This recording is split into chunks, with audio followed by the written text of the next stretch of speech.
but still, you know, it can be quite easy to exhaust yourself in these pools when you're playing a character that is, you know, has so many inputs, has so much you have to understand about ledge trapping, downloading opponents' habits. So going to be interesting. On the flip side of downloading habits, forming game plans, coming up with unique, interesting, intelligent ways of dealing with problems, we have Game & Watch! Yes, exactly. We were not misinformed that Piranha Plant is the typical main of Omega, but Mr. Game & Watch is a valid secondary of theirs. And when you're in the Samus matchup, yeah, that's kind of what that secondary is for. But not if you're going to get spiked right off the side of the stage at just 0 o'clock in the day. Off you go, Omega. Yeah, you mentioned earlier, you know, Bologna has a very interesting history of love, but let me tell you, it's got a real interesting history of war as well. Sisqui got that memo, and he is opening up, finally taking a little bit of damage right there as the bucket just buying him a little bit of space. Obviously, Kalos a nice, sort of long stage he can utilize, but some of those blast zones are going to come into bite. Yeah, especially when Mr. Game & Watch is mainly here for that absorber and that reflector to try and deal with Sisqi's long-range stuff. So that's why Sisqui just immediately got in there and says, okay, I'm in pools, I can take it quick.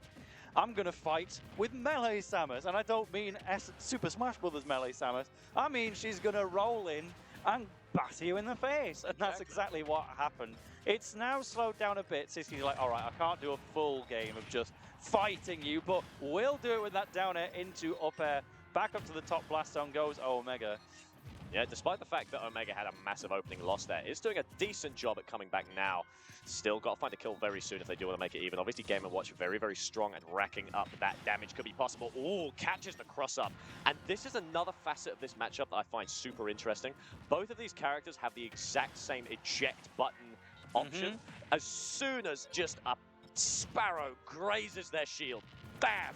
Get me out! Rising right into there it is! The up B out of shield, it will kill. You know what? Samus is better at killing.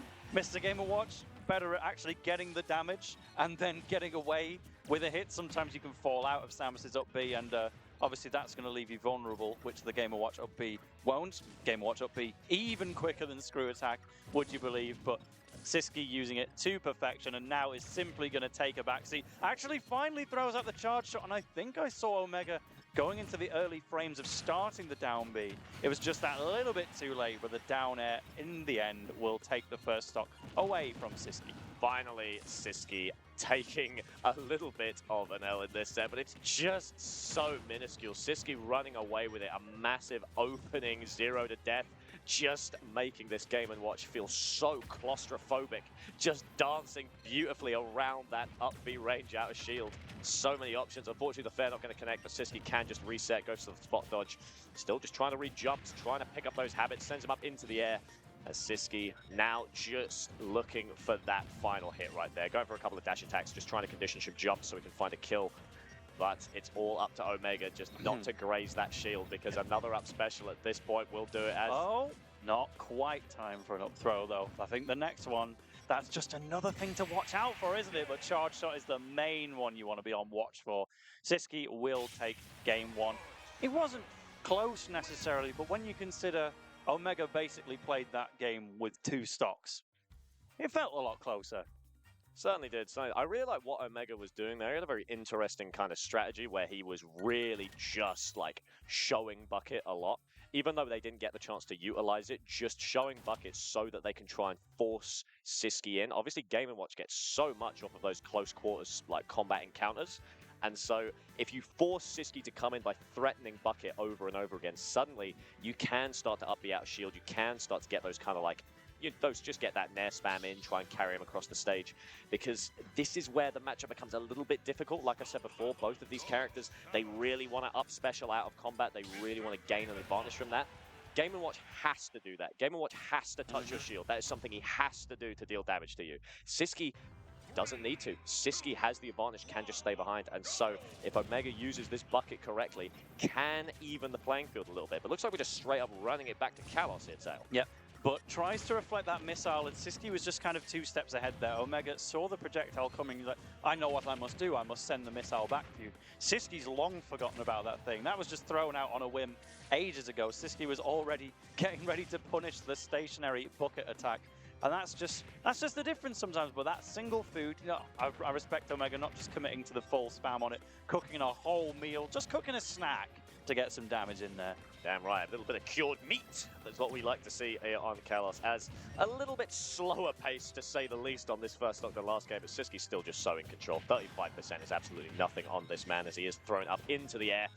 Looks like Omega is just a breath away from death, as he is playing it a little bit slow, just trying to wait for a mistake or try and pick up a habit or find some kind of crack in the armor. But at Sisqi's level, can you bring down the giant? I just don't think it's possible this early on. Oh, wow, that down smash, if it was able to get the grounding hitbox, it might have just done it. That could have been an early lead for Omega, but Sisqui was still in the air at the time, so just takes a bit of a sour spot hit out of it.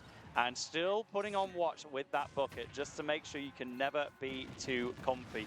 Jumping, though, the mid-air jump is gone, so forced to up B at some point. If you're going to be forced to do any up B in the game, I'd be happy enough with it being Gamer Watches, but I would definitely want a Samus up throw on my arsenal as well. Good grief, off you go. That one, can you? As now Omega just needs to not get too hasty. Could be very easy just to try and force a kill with a bit of smash spam, but unfortunately tries to go deep. Omega reversed back onto the stage, able to make his way, but caught trying to descend with bombs.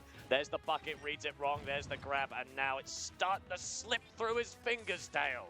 Oh, absolutely, and now Sisqui is just dominating the left-hand side of the stage. Omega bravely runs in with a dash attack, and there we go, at ledge we have a down smash KO, so Omega is finding those opportunities, but charge shot, medium charge into back air on the platform. Sisqui can find a way to kill off of just about any form of charge shot. Ludicrous conversion right there, just a single mistake. And you know what, when you've got so much to lose, if anything, it just means you've got to play fast and loose, all right? Omega more than happy just to shake it off, keep going, but he garnered such a great position with that 45-0, but now he's a stock down. It's got to be a heartbreaker.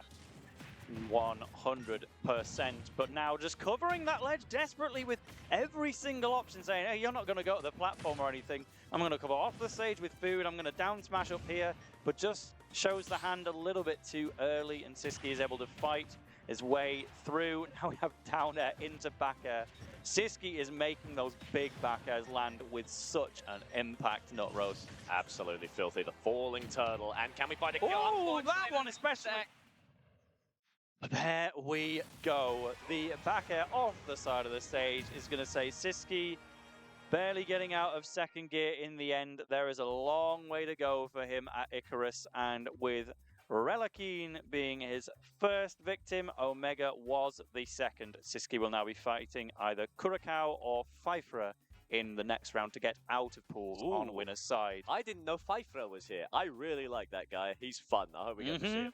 Joker Samus as well. That could be an interesting one at times, but we don't know who's won out of those two yet, so it's not necessarily lined up for stream or anything. But Sisqui clearly not having an easy run through pools. He doesn't just get floated, you know? I think everyone in this tournament just has someone they have to in pools be like, oh, I kind of have to, oh God, I've got to prepare for that, don't I? You know, it's like you turn up, suddenly there's a villager main from, you know, from Greenland, and it's like, oh, great. I just wanted a nice day. I wanted a lion, but nope. There's someone you got to prepare for. There's character specialists everywhere. There's top level from all kinds of European regions. Everyone's flown out to Icarus. Everyone's here. Oh yeah. Everyone is game for some sunshine and game for some smash. Yeah.